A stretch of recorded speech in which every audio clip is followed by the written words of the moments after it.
চেয়ারে বসে অনেকে নামাজ পড়ে দেখবেন, নামাজ পড়ে না।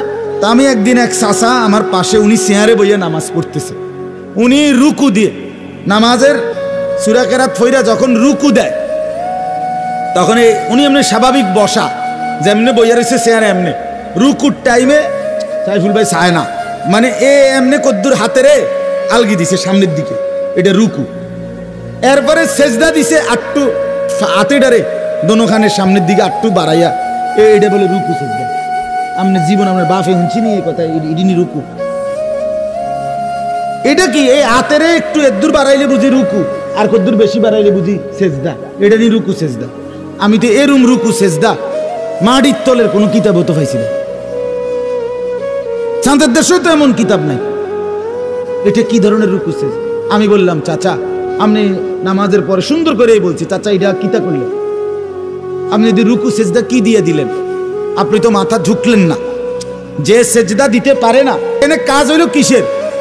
মাথার। আপনি যে হাতা কদ্দুর আফগান আর ফিরচান, মাথা যেমনে এমনে তো এটা হইল নি। তো তাহলে এই লোকটা তো মনে মনে ভাবতেছে আমি নামাজ পড়তেছি, তো তার নামাজ কই?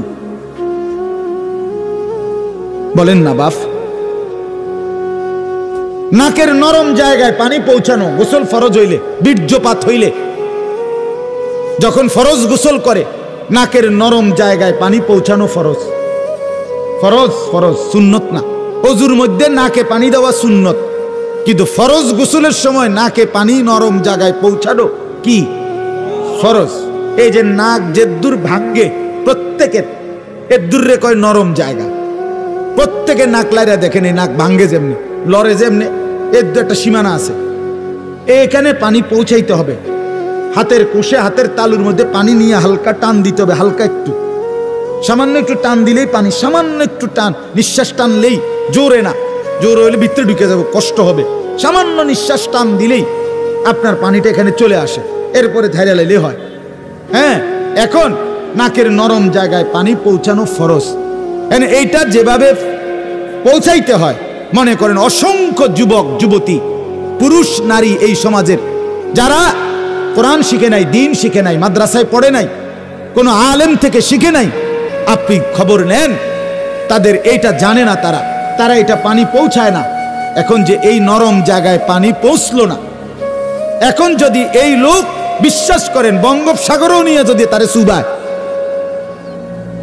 বলে বঙ্গোপসাগরে ওনারে 1 ঘন্টা মাইজগানে টলার দিয়ে নিয়া এরপরে পানি চুবাইয়া থুইছে, এরপরও সে পবিত্র হবে না। পরিচ্ছন্ন হইল, পরিষ্কার হইল, গাও সাবান টাবান দিল, কিন্তু পবিত্রতার জন্য তহারাত আর নাজাফাত এক কথা না।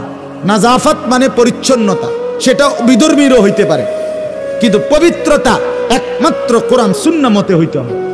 ঠিক কিনা বলেন না কেন? পবিত্র হয় কি দিয়া? কোরআন সুন্নাহর নিয়মে। পবিত্র হয় সাবান দিয়া না, পবিত্র হয় পারফিউম দিয়া না, পবিত্র হয় ফেস ওয়াশ দিয়া না, পবিত্র হয় শ্যাম্পু দিয়া না, পবিত্র হয় আপনার লাখ সাবান দিয়া না, পবিত্র হয় কোরআন সুন্নাহর নিয়ম দিয়া। তাইলে এখন যে এই লোকটার নাকের নরম জায়গায় পানি পৌঁছলো না, এবার তো সে গোসল করলো, পবিত্র হয় নাই। খোদার কসম, আমি তো দূরে থাকি না, আপনাদের কাছে আছি, চাবের বাজার। আপনার যদি আমার কথা ভুল হয় আবার আমারে জিজ্ঞাসা করেন, আমার আইনে আবার বিচার করেন। কিন্তু যে পবিত্র হয় নাই, কসম খোদার, তার একটি নামাজ, একটি রুকু, একটি সেজদা কবুল হবে না। এবারটা যদি কাবা শরীফের ছাদে গিয়েও নামাজ পড়ে, আল্লাহর কসম তার নামাজ হবে না। লা তুকবালু সালাতুন বিগাইরি তুহুর, নবীজি বলছেন, তিরমিজি শরীফের প্রথম হাদিস, কোন নামাজ পবিত্রতা অর্জন ব্যতীত কবুল হয় না। তাহলে আপনি যখন হাসরের ময়দানে গিয়া দেখবেন আপনার আমল নামার মধ্যে কোন নামাজের সওয়াব নাই, তখন আপনি কি করবেন? তখন কি করবেন? তখন আফসোস করলে আপনি ফিরবেন কেন? সুযোগ হবে কেন?